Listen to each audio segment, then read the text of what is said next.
Fudail bin Iyad, perampok yang jadi ulama besar dan menjadi guru Imam Syafi'i. Alkisah di Abi Wardah, sekarang kota di Turkistan, hiduplah seorang pemuda tersesat, penyamun yang ganas. Kebengisannya tersebar seantero negeri. Siapapun tahu perampok tak kenal ampun ini. Fudail bin Iyad lahir di Samarkand pada abad kedua Hijriah. Korban Fudail bin Iyad kebanyakan para saudagar kaya dan para pedagang.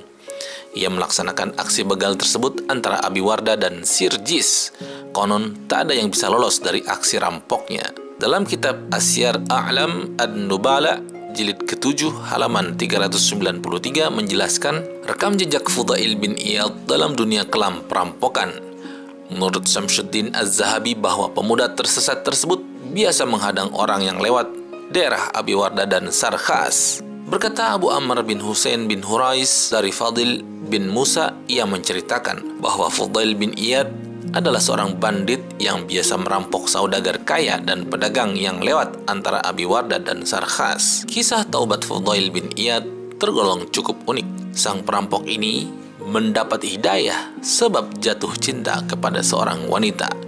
Tak terbayangkan seorang bandit jalanan bisa tak berkutik di hadapan para cantik seorang kaum Hawa. Ia yang akrab dengan senjata tajam tersungkur di bawah cinta. Imam Zahabi menceritakan dalam kitabnya Syiar A'lam An-Nubala jilid ke-7 halaman 393 hingga 394. Kisah awal mula ia bertaubat adalah ketika Al-Fudail jatuh cinta dengan seorang gadis. Pada suatu malam ia memanjat tembok untuk menemui wanita tersebut. Ketika itu ia mendengar bacaan ayat suci Al-Quran dalam Quran surat Al-Hadid ayat 16 yang artinya, belumkah datang waktunya bagi orang-orang yang beriman untuk tunduk hati mereka mengingat Allah. Seketika setelah mendengar ayat ini, maka Fudail bin Iyad langsung berkata, tentu wahai Tuhanku, sungguh telah saatnya aku kembali kepadamu. Tak berselang lama, usai mendengar ayat tersebut, ia pun kembali. Di tengah perjalanan pulang, ia sejenak beristirahat di sebuah bangunan yang telah rusak. Di tengah istirahatnya datang satu rombongan. Mereka adalah sekelompok orang yang ingin berniaga. Di balik bangunan usang itu, Fudail mengintip gerak-gerik mereka. Terjadi perdebatan alot di antara mereka. Sebagian rombongan ingin segera melanjutkan perjalanan. Sebaiknya kita melanjutkan perjalanan, tutur mereka. Namun di sisi lain tampak terlihat was-was lantas berkata, sebaiknya kita beristirahat saja di daerah ini sampai pagi. Karena si bandit itu, Fudail, persis berada di arah jalan yang kita lewati. Ia bisa mencegat dan merampok barang bawaan kita, seru yang lain. Percakapan mereka sayup-sayup terdengar oleh Fudail bin Iyad. Bak disambar petir di siang bolong. Usai mendengar perbincangan sekelompok orang-orang tersebut, Fudail lantas merenung, aku melakukan dosa maksiat di malam hari, padahal kaum muslimin di sini ketakutan sebab diriku. Sejatinya ini adalah pertanda dari Allah menggiringku kepada mereka agar aku berhenti dari merampok dan berbagai maksiat lainnya. Ya Allah ya Rabbana, aku telah bertobat kepadamu dan aku jadikan taubatku dengan tinggal di Masjidil Haram. Begitu janji Fudail. Sejak saat itu Fudail, si pemuda tersesat pun bertaubat. Ia yang dulu hobi mencuri, kini tengah khusyuk beribadah kepada Tuhannya, Allah Subhanahu wa Ta'ala. Ia yang biasa maksiat bertransformasi menjadi hamba yang taat.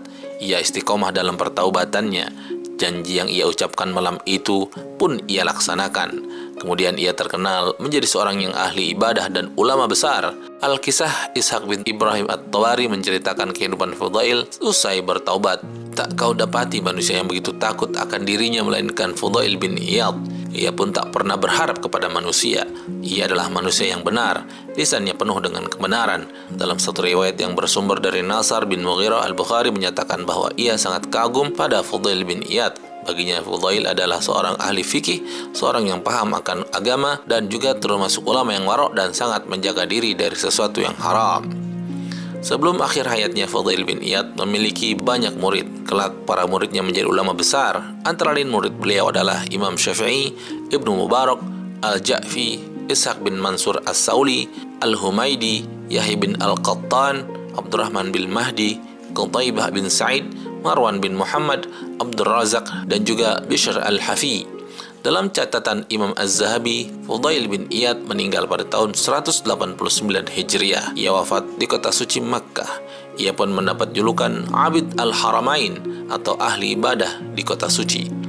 Pendapat Muhammad bin Sa'ad menyatakan bahwa meninggalnya Fudail bin Iyad adalah pada masa Khalifah Harun ar-Rasyid sekitar tahun 805 Masehi. Demikian penjelasan tentang Fudail bin Iyad, pemuda yang tersesat menjadi ulama besar. Terima kasih atas perhatiannya. Kita ketemu lagi di liputan sejarah yang akan datang. Jangan lupa klik subscribe, like, dan share channel YouTube dan Bagus TV. Assalamualaikum warahmatullahi wabarakatuh.